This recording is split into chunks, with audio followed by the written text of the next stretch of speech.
La più cordiale buonasera, ben ritrovati con l'informazione di prealpina.it. Apriamo il TG delle 19 con la cronaca. Schianto a Sesto Calende sul Sempione. Una moto Harley Davidson e una Opel sono entrati in collisione oggi, poco dopo mezzogiorno. Feriti il 52enne alla guida della moto e la passeggera, una donna di 45 anni. L'uomo con parecchi traumi, ferito a gambe e braccia a causa della brutta caduta, è stato portato con urgenza al pronto soccorso dell'ospedale di Legnano. Non sarebbe in pericolo di vita. All'ospedale è stata trasportata anche la donna. E nella notte di Pasqua, invece, un uomo di 49 anni aveva perso la vita sulla A9 Lainate Como Chiasso in seguito ad un incidente avvenuto fra Turate e Saronno in direzione Milano. Ponte di Pasqua a Varese, i turisti hanno preso d'assalto il Sacro Monte. Paolo Grosso ha tracciato un primissimo bilancio intervistando Marina Albeni dei Musei Sacro Monte. Ascoltiamolo. Siamo con Marina Albeni dei Musei del Sacro Monte. Come è andato questo weekend pasquale? Ma direi che è stato un weekend molto positivo. Abbiamo visto grande affluenza di persone, di turisti, sia dall'Italia che anche turisti stranieri, in particolare i tedeschi abbiamo notato. È un weekend movimentato sia da singoli visitatori che autonomamente salivano lungo il Viale delle Cappelle e poi decidevano di visitare anche i musei, sia da parte di gruppi che invece organizzati proprio anche dalla Toscana piuttosto che dal Piemonte hanno deciso di venire a visitare questo sito patrimonio dell'umanità con i suoi musei. Oggi a Busto Arsizio, precisamente a Borsano, si è svolta l'ultima giornata di prove per il Palio di Legnano. Non sono mancati gli imprevisti, o meglio le cadute, i particolari nel servizio. Corse movimentate con diversi infortuni per i fantini oggi a Borsano, dove si è svolta l'ultima giornata di prove per il Palio di Legnano. Nella prima batteria Mattia Chiavassa, fantino della Provaccia per San Magno, è caduto riportando una botta alla clavicola.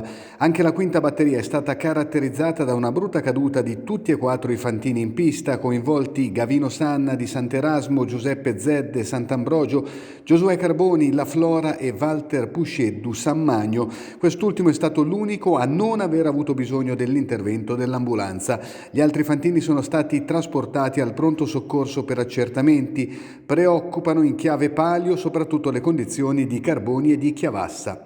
Per quanto riguarda i risultati, San Martino con Carlo Sanna è la contrada che ha dimostrato un'ottima performance in pista. A seguire Legnarello con Giovanni Azzeni, Tittia, che ha vinto la settima ed ultima batteria in programma. Gallarate piange Ebe Piccoli, se n'è andata sabato sera a 94 anni, da qualche giorno era ricoverata all'ospedale Sant'Antonio Abate. Figura di spicco della città, nel dicembre 2011 ricevette la massima onorificenza dei Due Galli.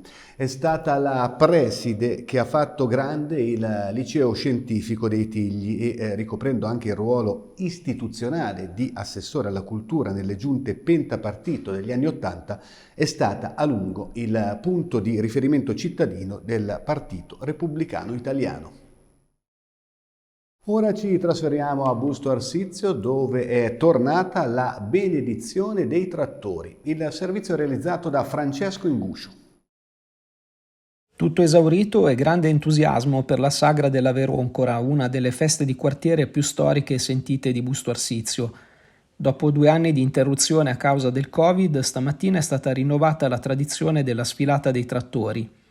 Più di 90 i mezzi agricoli che, dopo aver attraversato le vie della città, scortati dai vespisti di Amici in Vespa, sono approdati davanti alla chiesa della Madonna in Veroncora, dove hanno ricevuto la benedizione del prevosto Monsignor Severino Pagani. La sagra è poi proseguita nell'area feste di Largo Sangrato, con tantissima gente felice di rinnovare la tradizione dell'insalata e ciapi, il piatto contadino che fin da tempi remoti i bustocchi mangiavano in occasione del lunedì dell'Angelo. E siamo allo sport. Pasqua nelle palestre per il basket giovanile varesino e non. L'edizione numero 41 del Trofeo Garbosi è stata soprattutto una festa dello sport. Doppio successo per Legnano, che si è imposta con Under 12 e Under 14. Il servizio a riguardo è stato realizzato da Giuseppe Sciascia con la collaborazione per le immagini di Angelo Puricelli di Agenzia Blitz. La Pasqua dei giovani cestisti varesini torna a essere trascorsa sotto canestro e nelle palestre.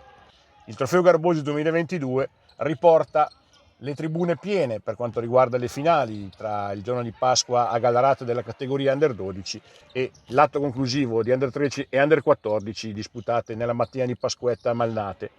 Dopo 2 anni di stop per Covid, le 52 protagoniste della edizione numero 41 della manifestazione inventata da Paolo Vittori tornano a sorridere, a divertirsi, a darsi battaglia sportivamente, ma poi ad abbracciarsi a fine partita, come è accaduto alle 2 protagoniste delle finali Under 14, Abba Legnano e Blu Arobica, combattenti sul campo per 40 minuti e poi fotografate insieme nella celebrazione del primo e secondo posto senza distinzioni di risultato finale.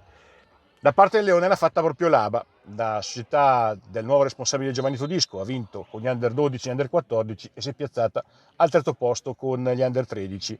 Bene Luino, finalista Under 12, Gallarate e Robur al terzo posto Under 12 e Pallacanestro Varese al terzo posto dell'Under 14, ma mai come in questo caso il Garbosi è un messaggio decubertiniano.